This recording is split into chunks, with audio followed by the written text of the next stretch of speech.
Transhumanism. The final frontier or the final prison? Does it represent humanity reaching its greatest potential or facing its greatest threat?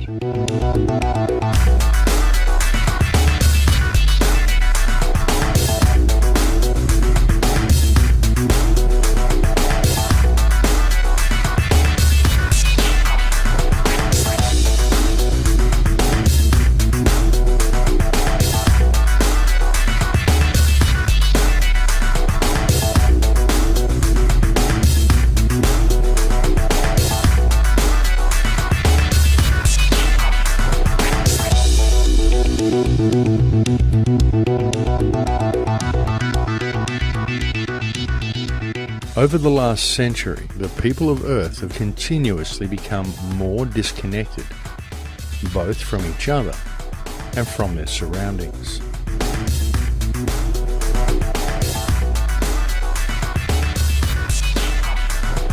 And by means of a government-controlled education system, the overall IQ of humanity has degraded significantly. And this has been a quite deliberate action.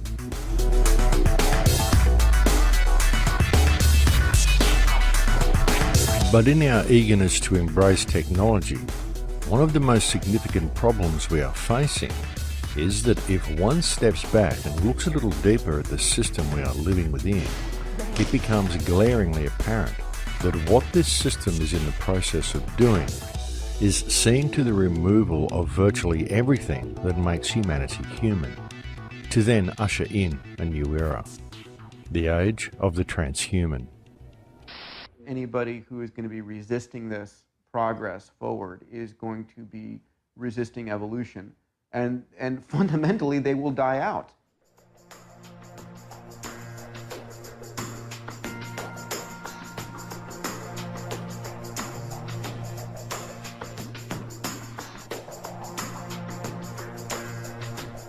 Transhumanism is the high-tech dream of both the ruling elite and of numerous modern scientists, many of whom are so locked into a left-brain mentality that they see the merging of man with machine as nothing short of inevitable.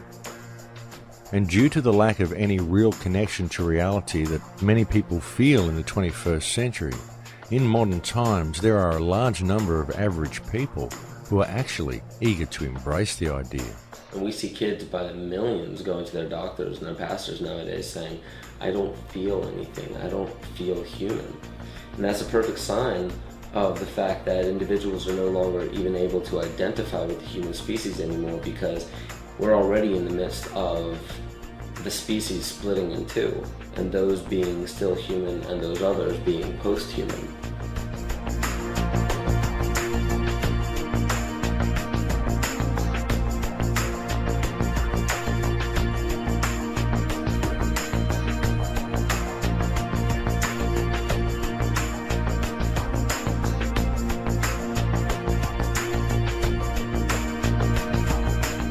As attractive as the concept of simply linking your consciousness up to a mainframe and going online may be to some, human beings are complex and emotional creatures. It's what makes them human. And so the question must be asked, is this evolution? Is this what life is really about? Is this truly where humanity is destined to go?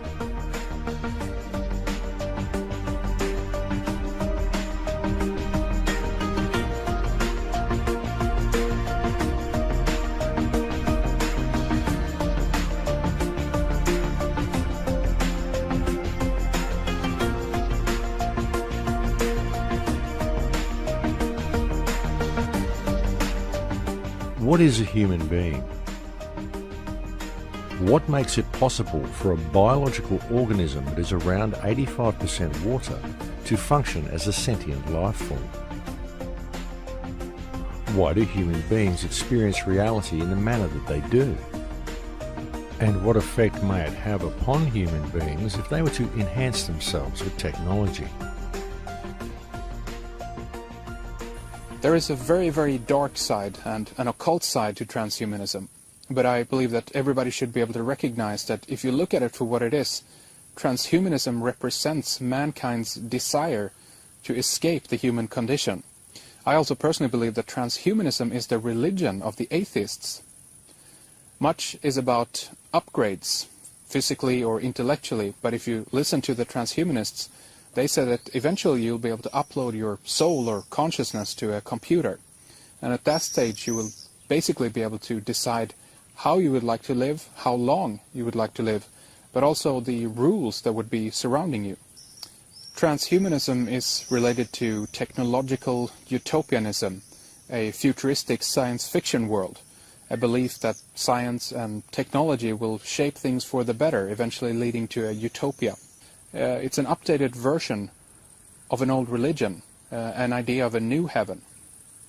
If you're good, if you believe in Jesus, Allah, Vishnu, or Buddha, whoever, you will come to heaven.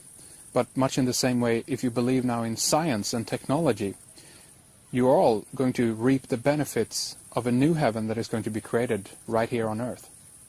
We are on a quest to better ourselves, evolving toward a state of perfection.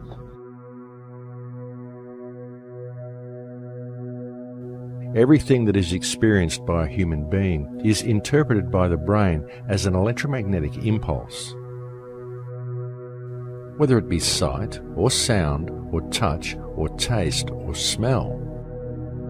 All perception of these senses are merely electromagnetic signals interpreted by the brain.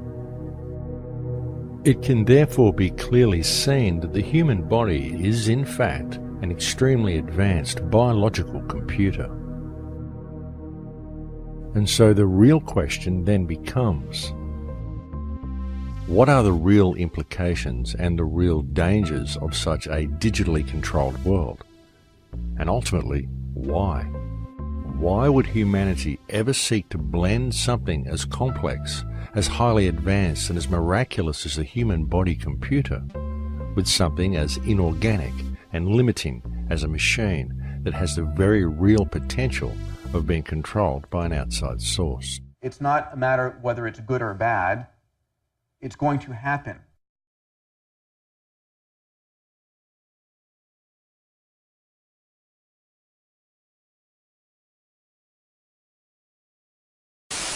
Basically, every 2 years, we can put twice as many components on a chip. And because they're closer together, they run faster. And so computers get twice as capable overall for the same price every year. We'll make another billion-fold increase in price performance in the next 25 years. And again, shrink the size of these technologies 100,000-fold.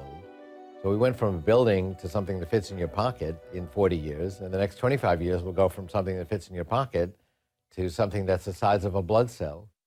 I believe fully there will be flash memories you can plug into your brain. We'll be able to hook our brains into calculators and statistics programs and have Google directly into the frontal lobes. I mean, there's going to be a lot of expansion of the mind through interfacing the human brain with technology. I see as a person, I'm human, and I'm really limited and restricted in what I do. So if I could come out of the singularity, being mentally and physically upgraded, yeah, I'd go for that. So I don't mind changing dramatically from what I am. Everything that characterizes what's human and what you know and all your experiences could be uploaded into the internet and run on a computer.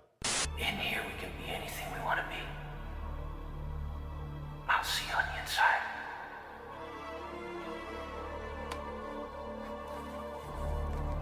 When you are completely identified with your ego, which is a fiction that we choose to believe in, then that's the same as believing in the constructs of a computer to be what you are. This universe is mine. I am God here. The ego is just different cycles and programs of energy running in circles without any purpose to it other than just instant gratification. And that's post-humanity, and we're already in the thick of it.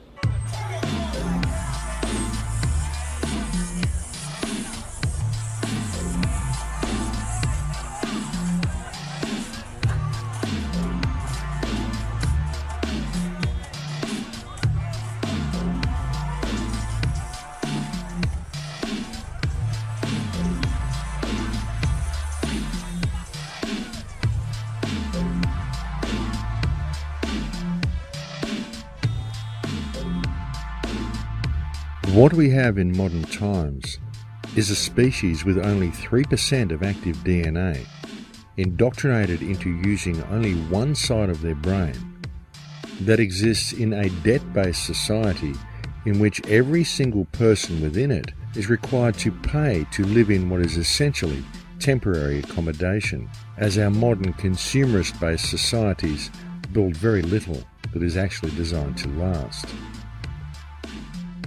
Whether they are truly aware of it or not, modern human beings live their entire adult lives in a largely unnoticed system of slavery, and this can easily be seen when one truly absorbs the implications of paper being more important than people. And now imagine this taken one step further, and having each person locked into a digital world in which it would be an easy task to permanently lock human consciousness into a completely false reality, enslaved into a state of permanent debt forever. And if you question your captors or refuse to work, if you decide you would be better off free, then what then?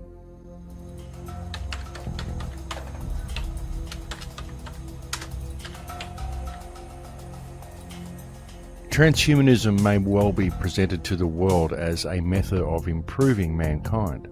Yet the question must be asked, in a corporate-controlled world, exactly what constitutes an improvement? Because looking at things from a commercial and corporate perspective, what may be seen as an improvement to one class may in fact be severely detrimental to another. The field of synthetic biology is a new frontier of science. Using nanotechnology, its goals are to improve and transcend the limits of nature. Human enhancement is being sold to us as leaping tall buildings in a single bound and having better, faster, higher intelligence, perfect health. But all of that is the sales pitch. Enhancement may in fact be degradation, our being devolved to someone else's specifications. For instance, a specimen that can work 18 hours a day, a specimen that is sterile, that will never have the responsibility of caring for others, a specimen that is even-tempered, with a narrow, predictable range of expression. All this is enhanced, improved. We approach two paths. One is based on becoming divine by expanding our consciousness.